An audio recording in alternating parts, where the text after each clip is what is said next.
সবাইকে খুশি রাখতে গিয়ে যদি নিজের শান্তিতে হারিয়ে ফেলেন তাহলে কিন্তু ভীষণ কষ্ট হবে। আপনার অন্তর ক্লান্ত হয়ে অবশেষে মনে হবে কার জন্য কি করছি। আসুন মনে রাখি, একজন মুসলিমের উদ্দেশ্যে শুধু মানুষের চোখে ভালো হওয়া নয়, আল্লাহর চোখে প্রিয় হয়ে যাওয়া। কিভাবে একজন মুসলিম মনের শান্তি বজায় রেখে নির্ভর থাকবে, কিভাবে মনটাকে হালকা, অবিচল এবং নিশ্চিত রাখার চেষ্টা করবেন, এখানে কিছু প্র্যাকটিক্যাল স্টেপ দিচ্ছি। 1 নাম্বার, সর্বপ্রথম অপ্রয়োজনীয় কথা কমিয়ে দিন। কথা আমাদের চরিত্র প্রকাশ করে। বেশি কথা বলা মানেই প্রয়োজনের বেশি ব্যাখ্যা দেয়া এবং শোনা। কথা বেশি বলতে থাকতে ক্ষতিকর এক পর্যায়ে কথা বের হয়েই যাবে। অপ্রয়োজনীয় বেতা অন্তরে লাগবে। বারবার নিজের মাথায় সেট করি যতটুকু কথা বলা প্রয়োজন এবং কল্যাণকর তার বেশি কথা বলবো না, আবার ভুলে যাই, আবার সেট করি। নবীজি সাল্লাল্লাহু আলাইহি ওয়াসাল্লাম বলেন, কারো ইসলাম পরিপূর্ণ হওয়ার লক্ষণ হলো সে যেন অপ্রয়োজনীয় কথা থেকে বিরত থাকে। 2 নাম্বার, আবেগে বেশি গিয়ে যেন নিজের হিকমত নষ্ট না হয়। বেগে লাগাম ধরতে হবে এমন ভাবে যেন কল্যাণ আসে।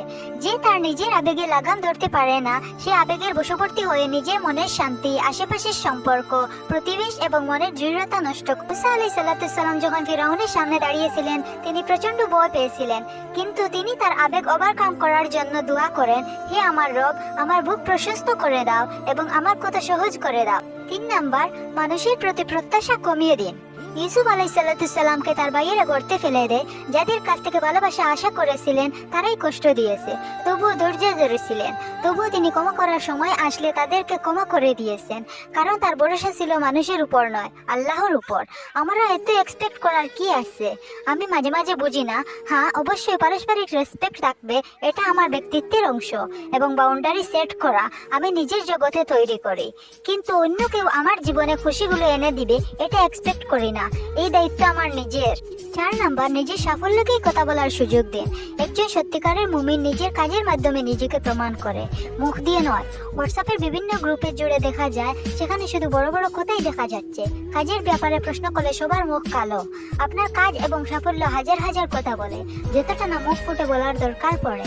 এমন মানুষকে প্রচন্ড রেসপেক্ট করি যারা মুখটা বন্ধ করে একটার পর একটা কাজ করে যায় একদম নিঃশব্দে। 5 নাম্বার, সবাইকে খুশি করা যাবে না।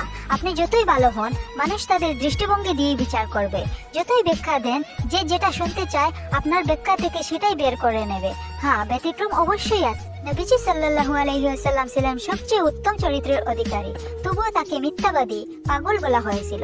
তাহলে আপনি আমি কে? 6 নম্বর, হেটার্সও আপনার প্রতি মনোযোগ দিচ্ছে। হেটার্স আর ইউর ফ্যান্স।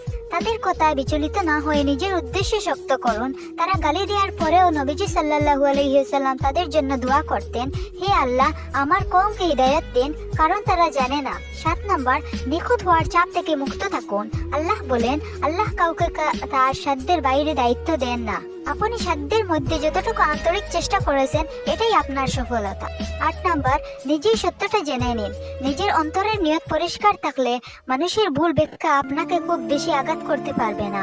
নিজের কাছে নিজেই ক্লিয়ার থাকবে। 9 নাম্বার, আল্লাহর উপর তাওয়াক্কুল রাখুন। জীবনের সব দরজা বন্ধ মনে হলেও আল্লাহর দরজা সবসময় খোলা থাকবে।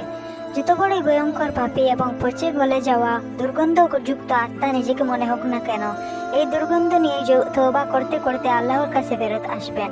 বারবার ফেরত আসতে আসতে এক সময় দুর্গন্ধ কমে যাবে। আল্লাহ ছাড়া আর কে আছে?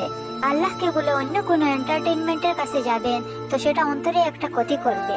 যে আল্লাহর উপর ভরসা করে, আল্লাহ তার জন্য যথেষ্ট। 10 নম্বর, না বলতে ভয় পাবেন না।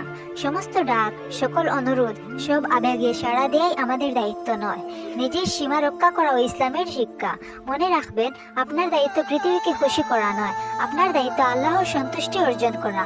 আপনি যদি নিজের অন্তরকে আল্লাহর সাথে জুড়ে দেন, তবে মানুষ কতটা বিচলিত করছে তা আর বড় বিষয় থাকবে না। আপনার শান্তি আপনার রবের সাথে সম্পর্কের গভীরতায়।